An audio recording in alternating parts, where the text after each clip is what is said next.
ఎందుకు మనిషి ఎప్పుడూ ఎవరో కావాలని కోరుకుంటున్నాడు? ఎందుకు ఒంటరిగా ఉండలేక ఎప్పుడూ ఏదో ఒకదానిని ఆశ్రయిస్తున్నాడు?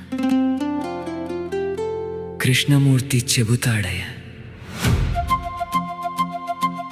ఒంటరిగా ఉండటం సమస్య కాదు, తనలోని ఖాళీ నుండి పారిపోవడమే అసలు సమస్య.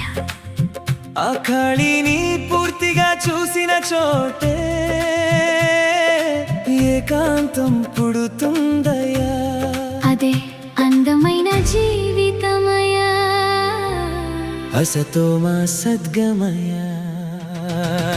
ఏకాంతమే నా సంపద, ఏకాంతమే నా శాంతి. ఒంటరితనం కాదిది, పూర్ణత్వపు ఆనందమిది. ఒంటరితనం అనేది ఇతరులను కోరుకోవడమైతే, ఏకాంతం అనేది తనలోనే సంపూర్ణతను కనుగొనడం. ఏకాంతంలో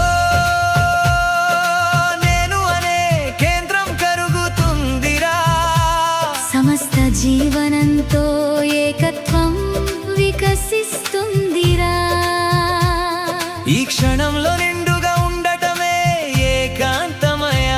అదే నిజమైన స్వేచ్ఛను పొందటమయ. అదే అందమైన జీవితమయా. అసతో మా సద్గమయా.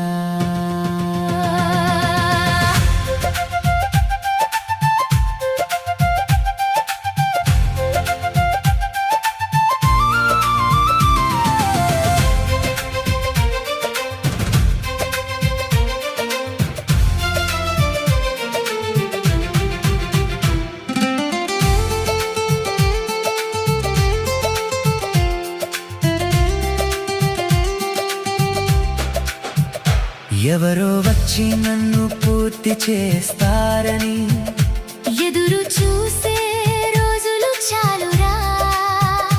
ఎవరో నన్ను గుర్తిస్తారని ఆశించే జీవనయాత్ర చాలురా.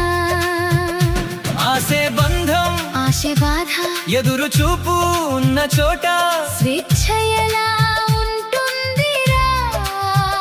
స్వేచ్ఛ లేని హృదయంలో ప్రేమైక జీవితం ఎలా వికసిస్తుందిరా. ఒంటరితనంలో ఖాళీ ఉంది, ఏకాంతంలో సంపూర్ణత ఉంది. ఒంటరితనం భయంతో జీవిస్తుంది, ఏకాంతం స్వేచ్ఛగా వికసిస్తుంది. ఒంటరితనం ప్రపంచాన్ని పట్టుకుంటుంది, ఏకాంతం జీవితాన్ని ఆలింగనం చేసుకుంటుంది. నీవు నీకు దూరమైనప్పుడే ఒంటరితనం పుడుతుందయా. నీవు నీలోకి తిరిగి వచ్చినప్పుడే ఏకాంతం నీలో వికసిస్తుందయా. అదే అందమైన జీవితమయా. అసతో మా సద్గమయా.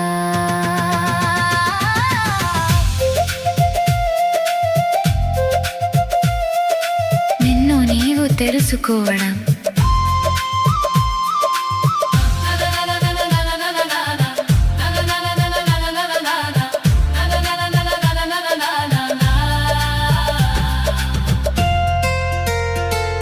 ఎవరైనా నిన్ను ప్రేమించాలని ఎదురు చూడకు, ఎవరైనా నిన్ను అర్థం చేసుకోవాలని కోరుకోకు. నిన్ను నీవు అర్థం చేసుకున్నప్పుడే జీవితం నిత్య నూతనం అవుతుంది.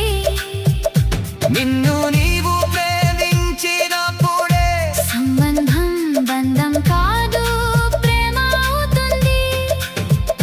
నిన్ను నీవు సాక్షిగా గమనించే అవగాహనే నీ వెలుగురా. ఆ వెలుగులో అనుక్షణం ఉండటంతోనే నీ జీవితం నిండుగా పరిమళిస్తుంది.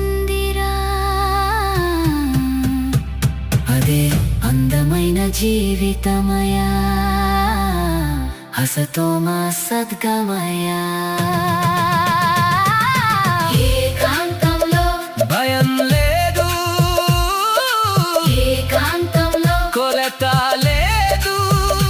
నేను అనే కేంద్రం కరుగుతూ సమస్త జీవనంతో ఏకత్వం వికసిస్తుంది. ఏకాంతమే నా సంపద, ఏకాంతమే నా శాంతి, అందమైన జీవితం